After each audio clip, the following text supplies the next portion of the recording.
Weeds have a bad reputation.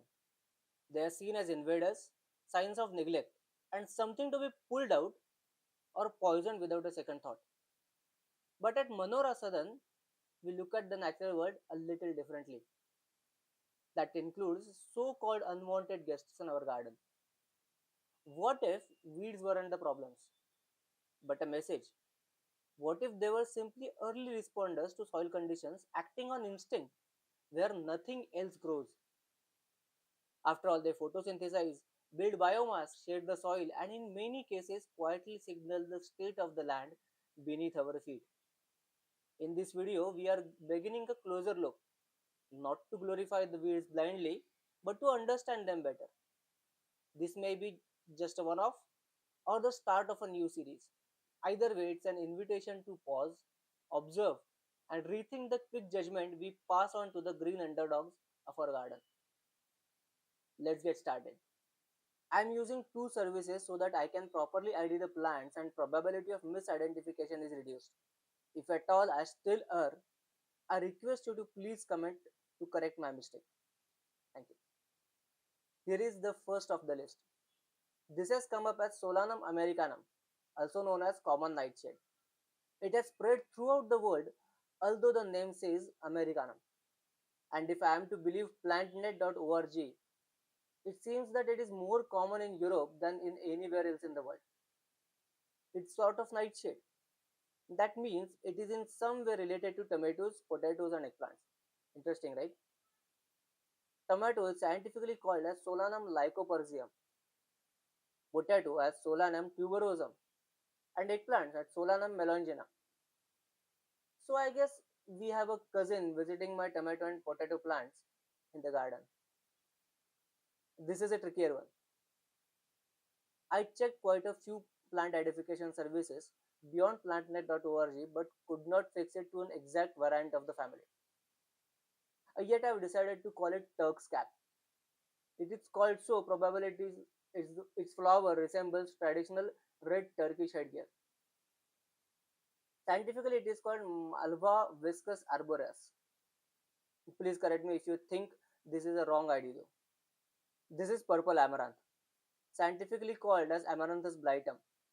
Amaranth leaves and its dried seeds are a common food item where I am from. I will surely be waiting to see what comes purple when this plant grows up. And here comes my favorite weed. Do you know what it is? It's guava. It is a fruit that we know in our language by a South American nation's name. In Marathi language, a guava is called Peru. Its scientific name is Psydium guava. According to Google, only 100 grams of guava gives you more than 3 times of your daily vitamin C need. So if you have this plant in your garden, maybe replant it, but please don't kill it. This one is serving as a very effective ground cover for me. It has a very shallow root system. It spreads on the ground instead of going up as other plants may. It often goes to seed with these small pods. But it does not seem to harm my plants because they seem to have their roots at a very different levels.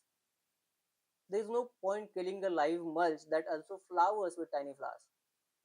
It is scientifically known as Oxalis corniculata and commonly known as creeping wood sorrel or just sorrel. It is a weed, but I am not cutting it just for the sake of it. Here is the second amaranthus of our garden. Its scientific name is Amaranthus viridis and the common name is green amaranth. This so-called weed is a vegetable that can be eaten just like spinach. Shallow fry and cook the leaves with garlic and onions and you're good to go. This kind of weeds generally suggest that I have a fertile nitrogen rich soil and this makes me very happy and proud of myself. This is the last but not the least important. In fact, this is yet another ground cover that I am observing in my garden. It is scientifically called Euphorbia serpens kunth and commonly matted sandmat. I think the common name says a lot about the plant. It covers the sandy, gravelly, well draining soil as if creating a mat on it, potentially stopping the erosion. I literally see no reason to uproot this beauty. So that was a walk through 7 so-called weeds in my garden, from the familiar Amaranths to Guava and to lesser known but equally fascinating sorrel and sandmat. We saw how some of them offer food, some offer cover, and all of them offer insight into our soil or microclimate and in our own assumptions. Whether it's the nightshade, cousin of your tomatoes, or natural ground cover keeping your soil shaded and cool, weeds are never just weeds.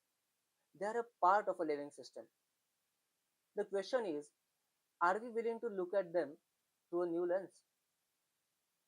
If any of the identifications seem off to you, please don't hesitate to leave a correction in comments. This is as much a learning space for me as it is for anyone watching. And if you found this perspective valuable, consider subscribing and sharing the video. And next time you spot a weed, maybe, just maybe, you will pause before pulling it out. Thank you for watching and have a good day.